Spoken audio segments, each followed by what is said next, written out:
Fevereiro de 2017, Tepic, México. Um helicóptero preto aparece sobre um complexo de luxo. Em segundos, tiros de metralhadora chovem, transformando paredes em escombros. 12 corpos deixados crivados de balas, incluindo o chefão do tráfico Juan Francisco Patrón Sánchez, H2. Vamos conferir algumas táticas mortais que a Delta Force usa para destruir os cartéis.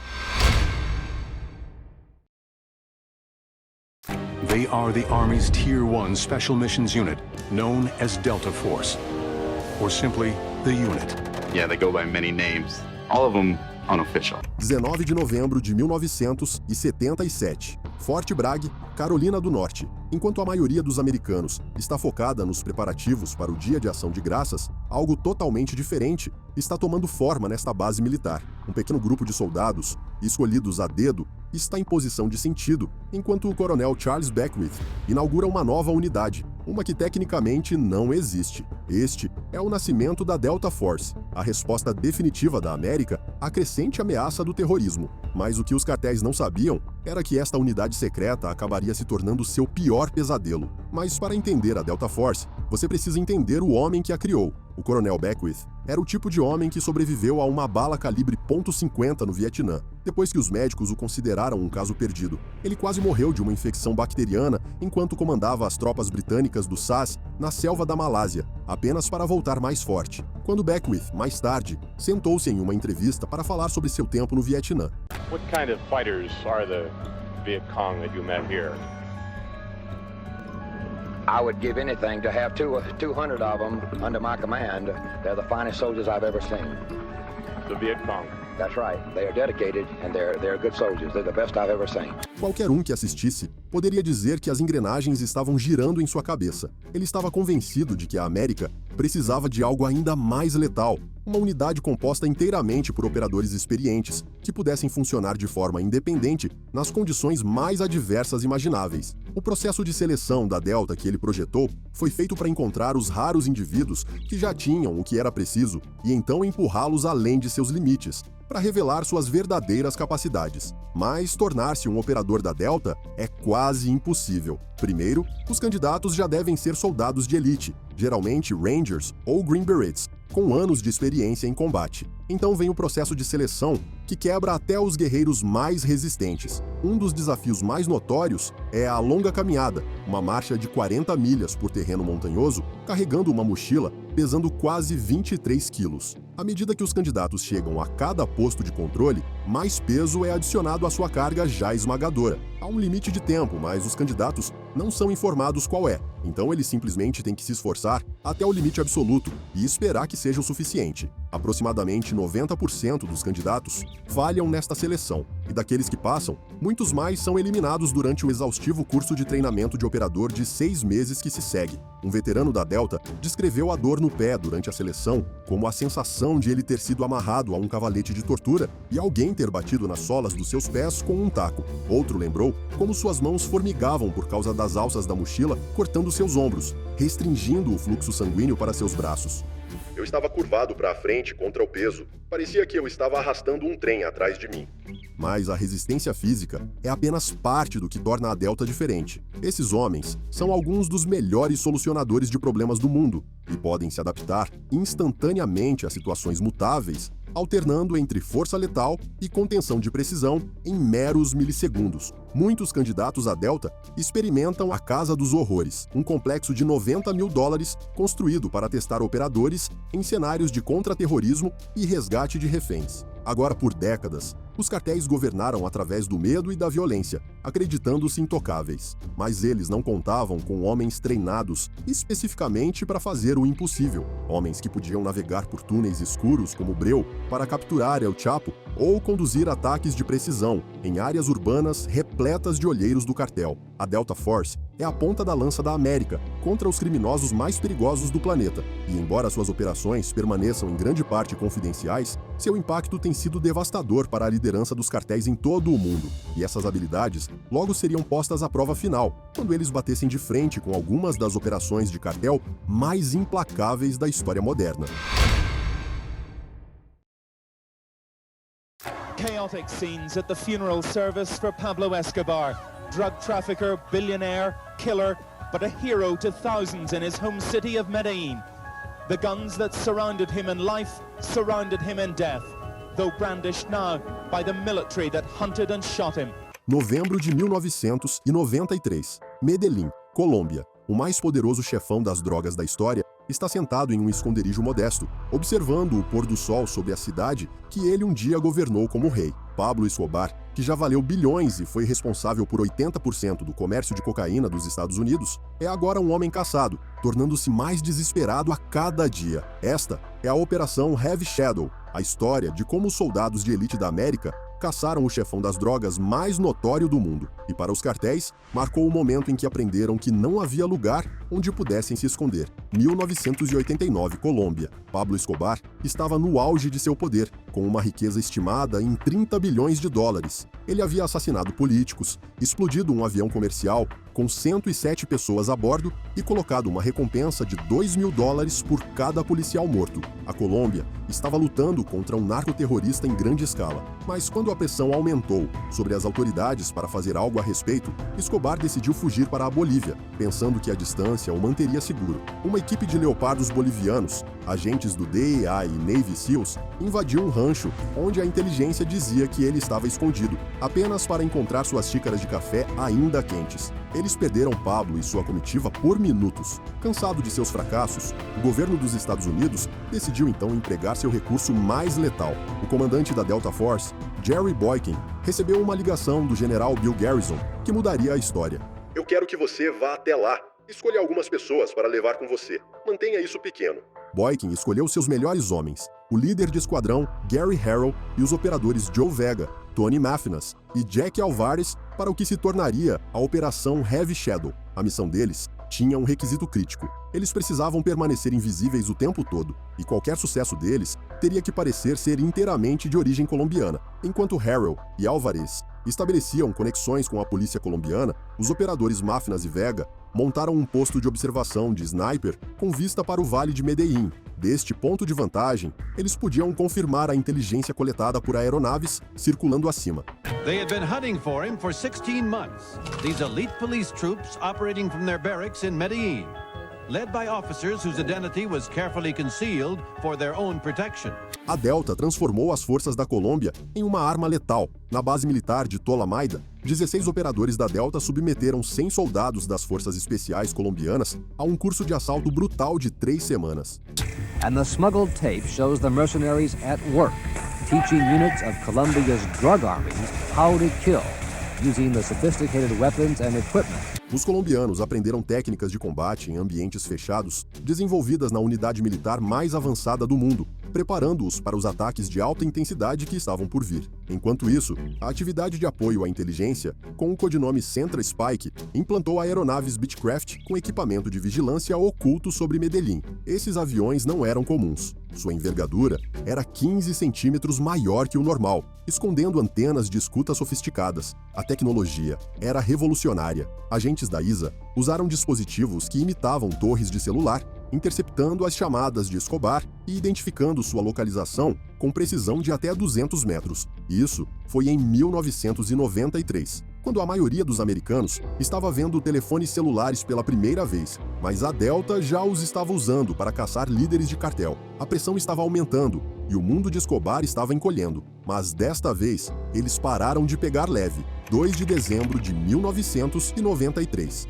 Equipes de vigilância colombianas rastrearam Escobar até a casa de sua mãe, em um subúrbio de Medellín. Em minutos, a informação foi repassada aos operadores da Delta, em Tolamaida, que prepararam rapidamente a equipe de assalto colombiana. O bloco de busca avançou, entrando no esconderijo de Escobar. Eles o perseguiram escada acima e até o telhado enquanto ele tentava escapar. Tiros foram ouvidos, e Pablo Escobar, o homem que aterrorizou a Colômbia por uma década, caiu morto com múltiplos ferimentos à bala.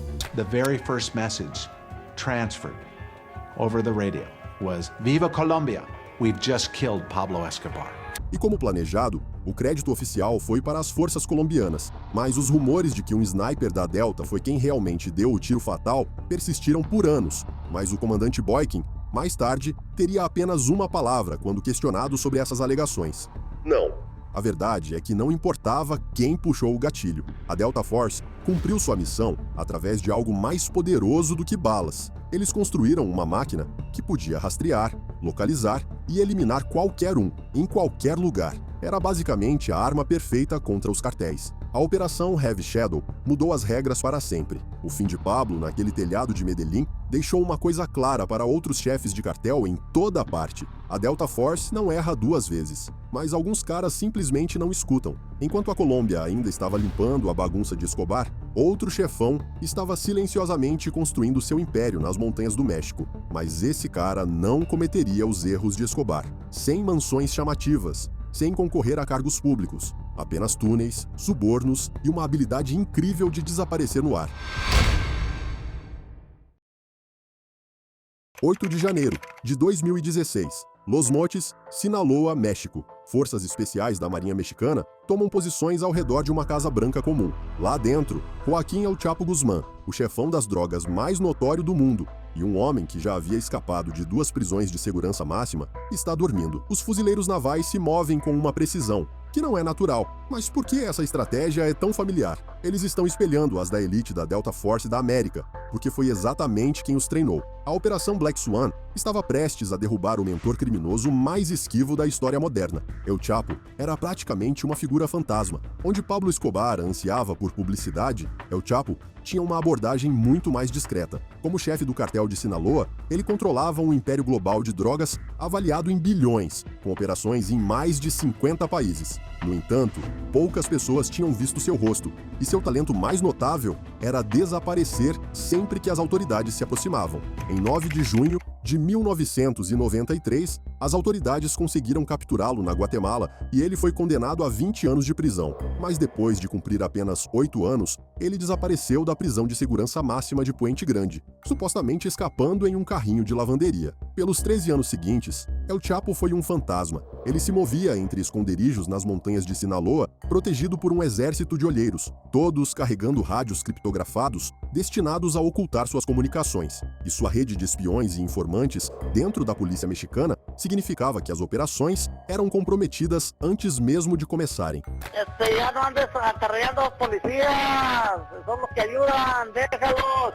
22 de fevereiro de 2014. As autoridades conseguem capturar El Chapo novamente em algum lugar de Mazatlán, México, e muitas pessoas pensaram que finalmente conseguiram fechar esse capítulo, mas elas estavam erradas, porque apenas 17 meses depois, as câmeras de segurança da prisão federal de Altiplano capturaram El Chapo andando casualmente para trás de uma parede do chuveiro e desaparecendo. Ele conseguiu sair por um túnel de 1 milha de comprimento, equipado com iluminação, ventilação e até uma motocicleta sobre trilhos, tudo construído bem debaixo do nariz dos funcionários da prisão. Agora, esta segunda fuga foi o verdadeiro ponto de ruptura. O governo mexicano finalmente aceitou o que a Delta Force vinha propondo há anos, uma operação conjunta visando não apenas a organização de El Chapo, mas o próprio homem. Os operadores da Delta não foram enviados como tropas de combate, já que isso seria uma violação da soberania mexicana. Em vez disso, eles se tornaram os maiores multiplicadores de força,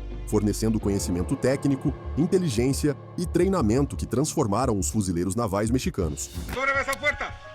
¡Esa puerta!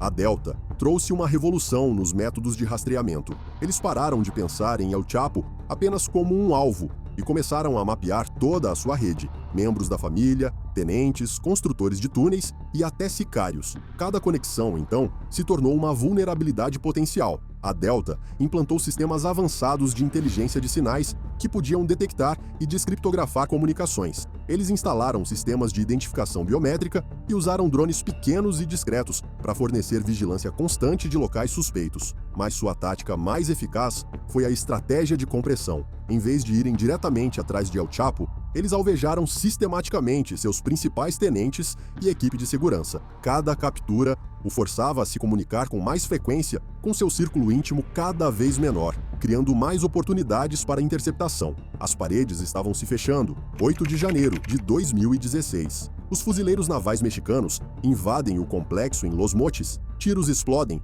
enquanto os tenentes de El Chapo revidam. 5 de seus homens morrem no tiroteio intenso, enquanto outros 6 ficam feridos. Apenas um fuzileiro naval fica ferido. Durante o caos, El Chapo faz o que sempre fez. Ele desaparece. Os fuzileiros navais descobrem um túnel atrás de um espelho no armário de um quarto. El Chapo conseguiu escapar para o sistema de esgoto da cidade. Por várias horas, os fuzileiros navais caçam pelos túneis de drenagem subterrâneos. Quando El Chapo finalmente emerge, ele rouba um carro e tenta escapar. Mas a polícia local avista o veículo e faz a prisão, sem nem perceber no início quem haviam capturado. Desta vez, o governo mexicano não arrisca, e dentro de um ano, eles o extraditam para os Estados Unidos. 2019. Após um julgamento dramático de 3 meses que expôs o funcionamento interno do cartel de Sinaloa, El Chapo é condenado em todas as acusações e sentenciado à prisão perpétua mais 30 anos. Hoje, ele está na ADX Florence, no Colorado, também conhecida como a prisão de segurança máxima mais segura da América,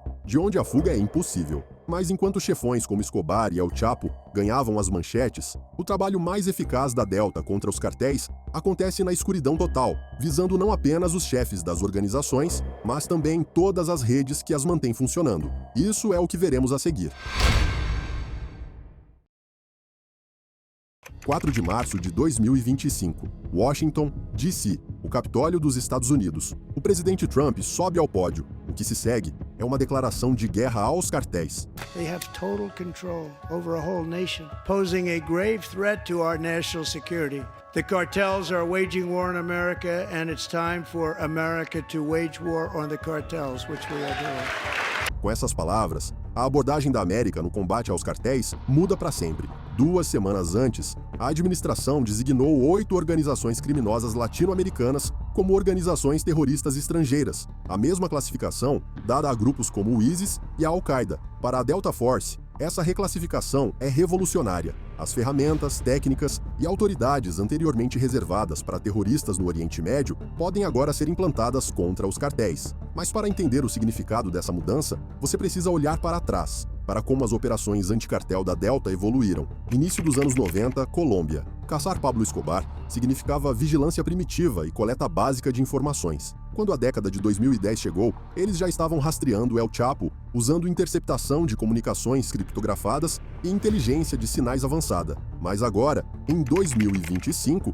eles estão implantando ferramentas que às vezes podem parecer ficção científica. Os sistemas de identificação biométrica da Delta não reconhecem mais apenas rostos. Eles podem identificar alvos de alto valor por sua assinatura cardíaca, o ritmo único de seus batimentos cardíacos usando sensores de longo alcance, implantados ao longo das rotas de contrabando. Os líderes do cartel podem mudar sua aparência e usar disfarces, mas não podem mudar o padrão de seus corações. Sistemas de inteligência artificial analisam grandes quantidades de dados, qualquer coisa, desde transações financeiras e padrões de comunicação até a movimentação de mercadorias e pessoas, prevendo os movimentos do cartel antes mesmo que aconteçam. E para os homens da Delta, isso geralmente se traduz em sucesso após sucesso.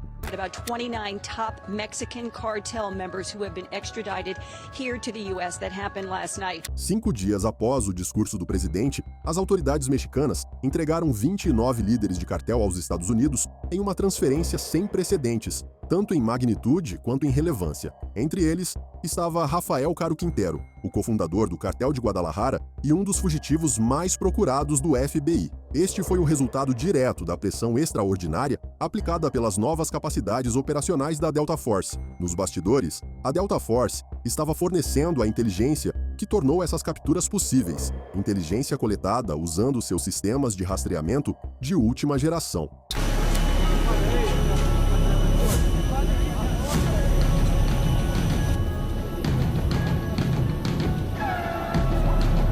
A gangue venezuelana Tren de Aragua também se tornou um foco particular. Depois que membros desse grupo foram acusados de crimes horríveis nos Estados Unidos, incluindo o assassinato de Jocelyn Nungaray em Houston, a Delta Force iniciou um mapeamento abrangente de toda a sua rede. Ferramentas de análise de rede social identificam não apenas conexões diretas entre membros do cartel, mas também influenciadores ocultos. São indivíduos que podem não ocupar cargos de liderança oficiais, mas que na verdade controlam as operações. Isso permite que a Delta mire nos verdadeiros detentores do poder, não apenas nas figuras de fachada. A designação de cartéis como organizações terroristas abre autoridades legais para ação direta, que seriam impensáveis poucos meses antes. No início de 2025, uma operação contra laboratórios de drogas do cartel de Sinaloa usou muitas dessas tecnologias avançadas. A missão teve como alvo instalações de produção anteriormente desconhecidas que nunca haviam sido fotografadas e usavam contramedidas sofisticadas para evitar a detecção. Elas foram localizadas inteiramente através da análise de compras de produtos químicos e consumo de energia, combinados com amostragem atmosférica baseada em drones que detectou vestígios de produtos químicos associados à produção de fentanil. As equipes da Delta praticam em recriações digitais de complexos de cartel atualizadas com inteligência em tempo real, permitindo-lhes executar operações dezenas de vezes antes do ataque real. Embora oficialmente descritos como funções de consultoria, os operadores da Delta Force agora trabalham diretamente com as Forças Especiais da Marinha Naval do México, as únicas unidades confiáveis para permanecerem livres da corrupção do cartel. With no pilot on board, all of the visuals are captured by a state-of-the-art sensor. MQ-9 Reapers are equipped with Raytheon's multi-spectral targeting systems, which allow long-range surveillance, target acquisition, and tracking. Voos de drones americanos, aprovados sob novos acordos de segurança, coletam inteligência sobre operações de cartel em território mexicano. Os cartéis sempre foram organizações sofisticadas, mas agora estão enfrentando um adversário com recursos e capacidades que não podem igualar. O chefão das drogas, que acredita que sua criptografia é inquebrável, sua identidade disfarçada e sua localização desconhecida, pode já estar visível na tela de um operador da Delta Force. Por décadas, os cartéis exploraram as fronteiras como escudos contra a aplicação da lei americana, mas a Delta Force não reconhece fronteiras como barreiras. Eles as veem apenas como mais um obstáculo a ser superado. As sombras onde os cartéis operam estão sendo constantemente descobertas, e a Delta Force está pronta para atacar com precisão sem precedentes. Mas enquanto a Guerra da América contra os cartéis evoluía para um campo de batalha de alta tecnologia de drones e inteligência artificial, nem todas as capturas exigiam métodos tão avançados. Às vezes, as vitórias mais significativas acontecem nos lugares mais inesperados, como um campo de beisebol empoeirado, onde uma parada de rotina estava prestes a se tornar um dos capítulos mais estranhos da história do cartel.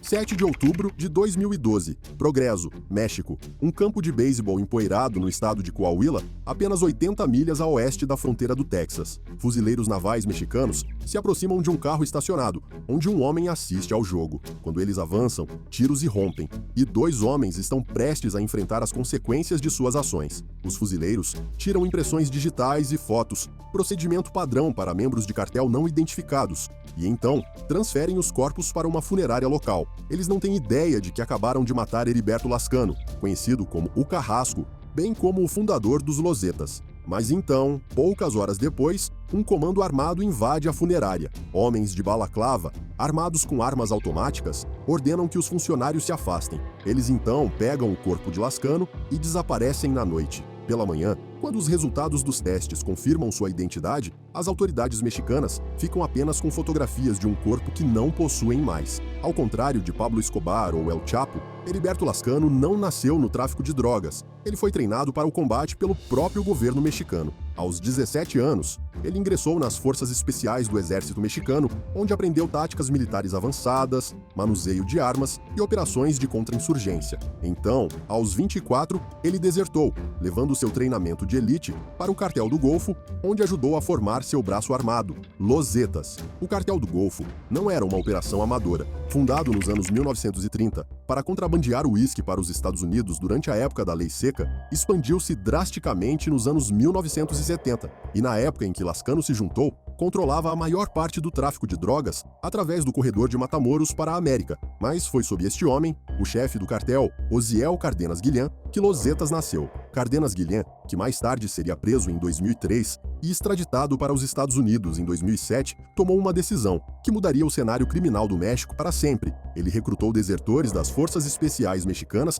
para servirem como sua equipe de segurança pessoal. O que tornava Los Zetas diferentes não era apenas sua brutalidade. Embora tenham sido pioneiros em decapitações, execuções em massa e exibições públicas de corpos desmembrados, era sua vantagem militar que realmente os diferenciava. Eles operavam como uma força paramilitar, com comunicações codificadas, unidades especializadas e operações táticas que nenhum outro cartel conseguia igualar. Mas quando romperam com o Cartel do Golfo em 2010, foi aí que desencadearam o período mais violento da guerra às drogas no México. Sob a liderança de Lascano, os Zetas se expandiram das regiões de fronteira para a Guatemala e mais fundo na América Central. Em seu auge, eles controlavam território em pelo menos 10 estados mexicanos. Os Zetas foram o primeiro cartel a diversificar além das drogas. Eles tratavam o crime como um portfólio de negócios, esquemas de proteção, sequestro, extorsão, tráfico humano, roubo de combustível e pirataria. Tudo se tornou fonte de receita. Onde outros cartéis competiam por rotas de drogas, os Zetas simplesmente assumiam o controle de regiões inteiras, taxando todas as atividades criminosas dentro delas. Acapulco has become Mexico's murder capital due to a merciless drug war between gangs. Workers recover a dismembered body dumped in the middle of the afternoon. Suas táticas de terror eram calculadas. Corpos jogados em praças públicas, vítimas penduradas em pontes, vídeos de execuções, tudo projetado para demonstrar seu domínio absoluto e paralisar as comunidades com medo. A brutalidade atingiu níveis inimagináveis. Em um incidente em 2013, um membro de alto escalão dos Zetas assassinou uma jovem, desmembrando-a com um machado e queimando seu corpo na frente de seus pais, enquanto dizia: "Para que vocês se lembrem de mim."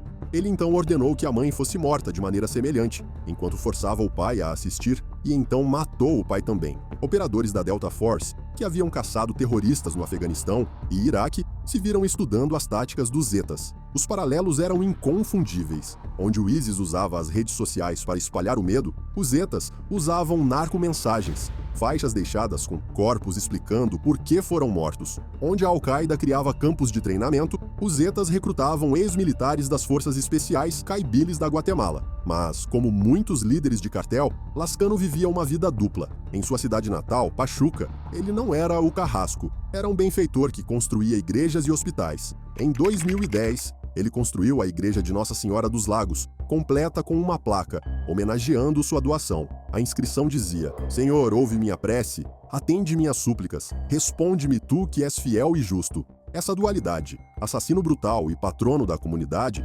refletia a realidade complexa das operações do cartel em regiões onde a presença do governo era fraca e muitas vezes corrupta. Os Zetas forneciam o que o Estado não fornecia: empregos, infraestrutura e uma forma distorcida de ordem. A 1 quilômetro da igreja, Lascano construiu para si um mausoléu luxuoso no Panteão Ejidal São Francisco. Ele claramente esperava morrer violentamente e se preparou para um enterro elaborado, um que ele nunca receberia. Em 2012, fraturas haviam aparecido dentro dos Zetas. A organização se dividiu em facções, uma liderada por Lascano, a outra por seu ex-tenente Miguel Trevinho Morales, conhecido como Z40. Miguel Trevinho Morales não era um membro comum do cartel. Como um Zeta de alto escalão, ele controlava mais de 200 agentes e era responsável por coletar tarifas em todas as praças de drogas controladas pelo cartel. Sua operação contrabandeava cargas de centenas de quilos de drogas toda semana do México para os Estados Unidos. E ao lado de seu irmão Omar, vulgo Z42, Miguel acabaria ascendendo ao nível mais alto de liderança nos Los Zetas, criando uma dinastia familiar de terror. O governo dos Estados Unidos considerava os irmãos tão perigosos que ofereceu uma recompensa de até $5 milhões por informações que levassem à captura de Miguel. Relatórios de inteligência sugeriam que Lascano passava um tempo significativo no exterior, seu poder diminuindo, enquanto a organização que ele criou mergulhava ainda mais na selvageria sob a liderança de Z40. Mas quando os fuzileiros navais mexicanos finalmente toparam com Lascano naquele jogo de beisebol, eles não tinham ideia de quem haviam encontrado. E foi somente após a análise das impressões digitais revelar sua identidade que eles entenderam o significado do que havia acontecido.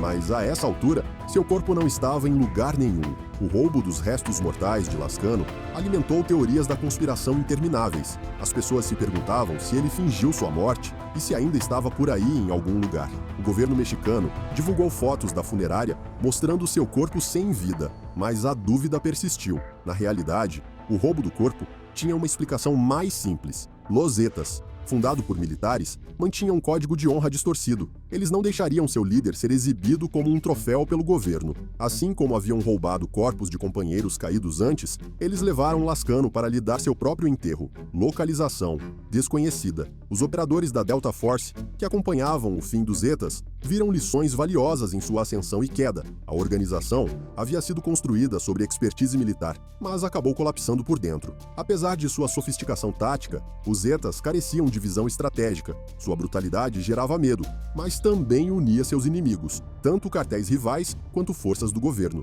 Para a Delta, isso reforçou uma verdade fundamental: a violência crua, não importa quão precisamente aplicada, não pode sustentar uma organização. A projeção de poder a longo prazo requer legitimidade e moderação, qualidades que os Zetas rejeitaram deliberadamente. Em 2013, Z-40 também foi capturado, e o cartel, outrora temido, se fragmentou em fações concorrentes, seus territórios gradualmente tomados por outros grupos criminosos. Hoje, os Zetas existem principalmente como um nome de marca, invocado por grupos menores com o único propósito de inspirar medo. Mas sua abordagem de estilo militar para o crime organizado transformou o cenário de segurança do México para sempre, forçando tanto os cartéis quanto as autoridades a evoluírem suas táticas. Para a Delta Force, as lições dos Los Zetas se provariam valiosas em suas futuras operações contra as redes de cartel. À medida que desenvolviam técnicas para desmantelar organizações criminosas, eles prestavam atenção especial a ex-militares que poderiam trazer conhecimento tático para os cartéis,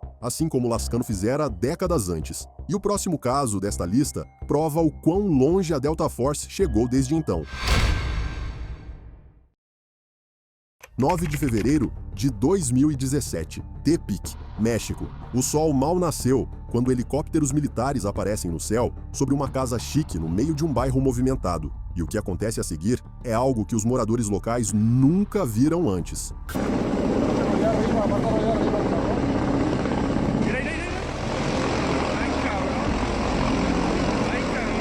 Tiros de metralhadora chovem dos helicópteros, transformando a mansão em escombros em minutos. O chefão das drogas, Juan Francisco Patrón Sánchez, todos o chamavam de H2, e 11 de seus homens são eliminados assim. Esta não foi uma batida comum. Foi o exército mexicano exibindo uma maneira totalmente nova de derrubar chefes de cartel que se achavam seguros. Por anos, os policiais mexicanos vinham fazendo as coisas do jeito antigo, chegando em caminhonetes, montando bloqueios de estrada ou fazendo operações que os olheiros do cartel podiam avistar a quilômetros de distância. Mas com H2, eles viraram o jogo completamente. Eles o observavam há meses, sabiam cada porta e janela de seu esconderijo, sabiam em quais quartos ele e seus homens dormiam, sabiam até quando todos os seus homens de confiança estariam lá juntos. Era a chance perfeita para eliminar toda a liderança de uma só vez. O que tornou isso tão diferente foi o uso daqueles helicópteros militares no meio de uma cidade. Aqueles Black Hawks foram reforçados com blindagem extra e equipados com armas que podiam perfurar paredes reforçadas, o tipo de parede atrás da qual os chefões das drogas se escondem. As tropas terrestres avançaram primeiro, cercando todo o quarteirão, mas eles não invadiram como de costume. Em vez disso, cortaram a energia, bloquearam todos os celulares na área e fecharam todas as ruas, basicamente prendendo H2 e sua equipe lá dentro. Quando os homens de H2 começaram a atirar de volta, exatamente como os militares esperavam, foi aí que os helicópteros entraram em ação. Os pilotos usaram equipamento de visão noturna e localizações exatas de GPS para permanecer no local perfeito, apesar de todo o caos lá embaixo.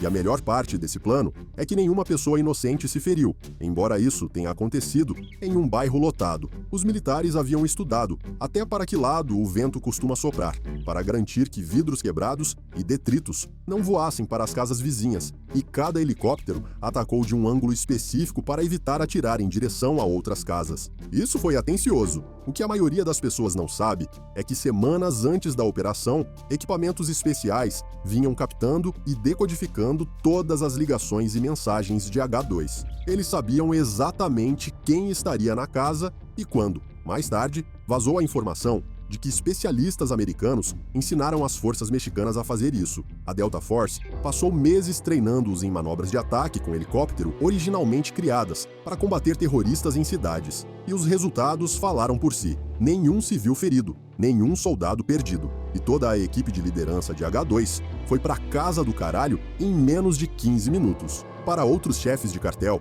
assistindo de seus próprios esconderijos, a mensagem era cristalina. O jogo mudou. Não dava mais para confiar em olheiros para avistar carros de polícia chegando. Não dava mais para se sentir seguro atrás de paredes grossas e guardas armados. O próximo ataque poderia vir silenciosamente de cima, sem qualquer aviso. H2 tornou-se o alvo número 107 riscado da lista, mas, mais importante, ele mostrou a todos os chefões das drogas no México que suas mansões não eram mais seguras. Mas nem toda operação bem-sucedida contra organizações criminosas requer mísseis e helicópteros de ataque. Às vezes, as vitórias mais impressionantes vêm de algo muito mais poderoso do que balas. E isso é pura criatividade e muita coragem. 2 de julho de 2008, nas profundezas da selva controlada pelos rebeldes na Colômbia, 2 helicópteros descem do céu. Guerrilheiros seguram suas armas, observando homens em trajes revolucionários saltarem e mostrarem documentos. Os guardas das Farc relaxam, apenas mais um dia movendo prisioneiros em sua guerra de décadas contra o governo. Exceto que esta não era uma transferência rebelde. Esta era a Operação Jaque, possivelmente o maior golpe de mestre já aplicado por uma força militar. Em apenas algumas horas, esses rebeldes resgatariam 15 reféns bem debaixo do nariz das Farc sem disparar um único tiro. Mas como eles conseguiram algo que soa mais como um filme de assalto de Hollywood do que uma operação militar? Início dos anos 2000, Colômbia. As Forças Armadas Revolucionárias da Colômbia, Farc, haviam se transformado de um movimento político em um império criminoso massivo. Com quase 20 mil combatentes controlando regiões inteiras, eles financiavam sua guerra através de sequestro, extorsão e tráfico de drogas. E o sequestro, em particular, era uma indústria em pleno vapor. As Farc mantinham centenas de reféns em acampamentos na selva, transmitindo suas vozes na rádio rebelde para provar que estavam vivos, enquanto exigiam resgates astronômicos de famílias desesperadas. Sua cativa mais famosa era Ingrid Betancourt, que foi capturada em 2002 enquanto concorria à presidência. Sua dupla cidadania franco-colombiana a transformou em uma cause célebre internacional, com sua imagem aparecendo em prédios por toda Paris e protestos exigindo sua liberdade.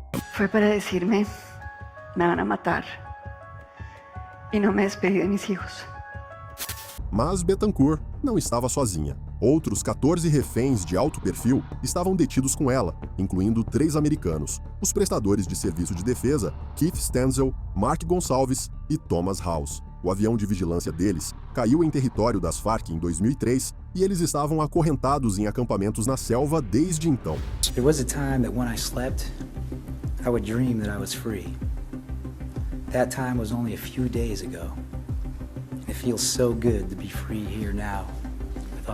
Ser um prisioneiro das Farc significava viver em terror constante. Os reféns eram acorrentados pelo pescoço à noite, forçados a caminhar por montanhas e pântanos sempre que o exército se aproximava, e ameaçados de execução se tentativas de resgate fossem feitas. Alguns passaram mais de 10 anos nessas condições, vendo suas vidas desaparecerem dia após dia no inferno verde da selva. O governo colombiano tentou de tudo. Resgates militares terminaram em banhos de sangue. Em um incidente particularmente horrível, as Farc executaram 11 políticos regionais ao primeiro som de helicópteros se aproximando. As negociações fracassaram repetidamente, pois os rebeldes faziam exigências absurdas. Em meados de 2008, o presidente Uribe estava ficando sem opções. Foi quando sua equipe de inteligência militar lhe apresentou uma ideia tão audaciosa que beirava a insanidade. O plano deles, enganar as Farc para que entregassem seus reféns mais valiosos voluntariamente, sem tiroteios, sem equipes de assalto, apenas pura enganação. A inteligência colombiana descobriu algo crucial. O alto comando das Farc estava planejando consolidar seus reféns de alto valor para uma movimentação. Isso criou uma oportunidade única na vida, de pegá-los todos de uma vez, mas apenas se o plano fosse absolutamente perfeito. A operação exigiria que soldados colombianos convencessem guerrilheiros experientes de que eram companheiros rebeldes. Eles se passariam por membros de uma falsa missão humanitária enviada pelo quartel-general das Farc, para transportar os reféns para uma potencial troca de prisioneiros. A atenção aos detalhes foi obsessiva. Soldados de elite deixaram o cabelo e a barba crescerem por meses. Eles estudaram centenas de horas de vídeos das Farc, memorizando suas gírias e maneirismos distintos. Eles até moraram com ex-guerrilheiros para aperfeiçoar suas personas revolucionárias até o menor gesto. Conselheiros das Forças Especiais Americanas ajudaram a criar histórias de cobertura que pudessem resistir a interrogatórios e treinaram a equipe para manter o disfarce mesmo sob estresse extremo. Toda a operação foi roteirizada e ensaiada como uma produção teatral, com cada membro da equipe praticando todos os cenários possíveis. Se as Farc suspeitassem de algo, mesmo por um momento, a equipe seria executada junto com os reféns no meio do território inimigo. 2 de julho de 2008, a missão foi lançada com 2 helicópteros brancos pintados para se assemelharem a aeronaves humanitárias. Dentro, estavam forças especiais colombianas perfeitamente disfarçadas, algumas como rebeldes das Farc com camisetas de Che Guevara, outras como agentes de ajuda internacional e jornalistas. Eles incluíram até um falso refém para tornar o cenário mais convincente. Quando pousaram no ponto de encontro na selva, o comandante das Farc, César, os recebeu sem suspeitas. A equipe infiltrada permaneceu perfeitamente no personagem, usando retórica revolucionária e apresentando ordens falsificadas supostamente do secretariado das Farc. A história era simples, mas eficaz. Alegaram estar transportando os reféns para encontrar Alfonso Cano, o líder supremo das Farc, para uma potencial negociação de troca. E, incrivelmente, César acreditou neles. O verdadeiro momento de tensão veio quando os reféns emergiram da selva. Betancourt e os outros haviam sido movidos inúmeras vezes antes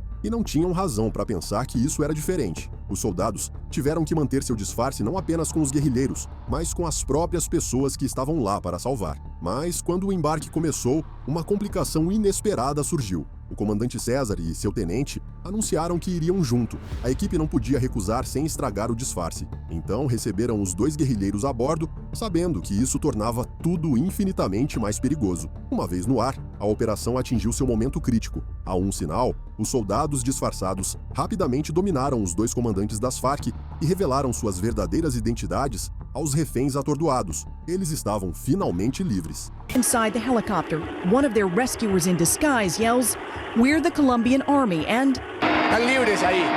You're free now. This man was held for a decade. 10 years later. This is the moment every dream they dared not hope came true. A reação foi puro caos emocional. Após anos acorrentados, os reféns não conseguiam processar o que estava acontecendo. Alguns pensaram que era outra tortura psicológica, mas à medida que a realidade se impunha, o helicóptero se encheu de soluços, orações e abraços apertados. Betancourt, mais tarde, capturou o momento perfeitamente.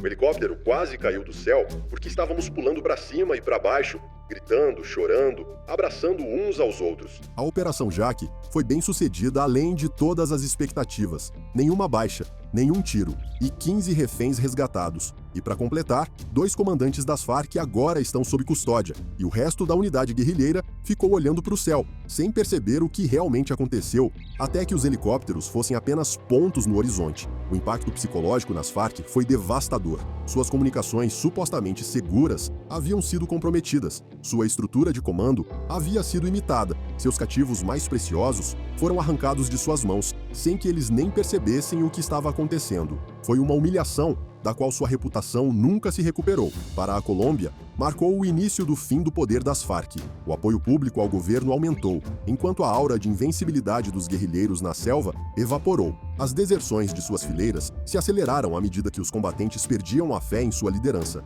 8 anos depois, as outrora poderosas Farc assinariam um acordo de paz e se desmobilizariam como força militar.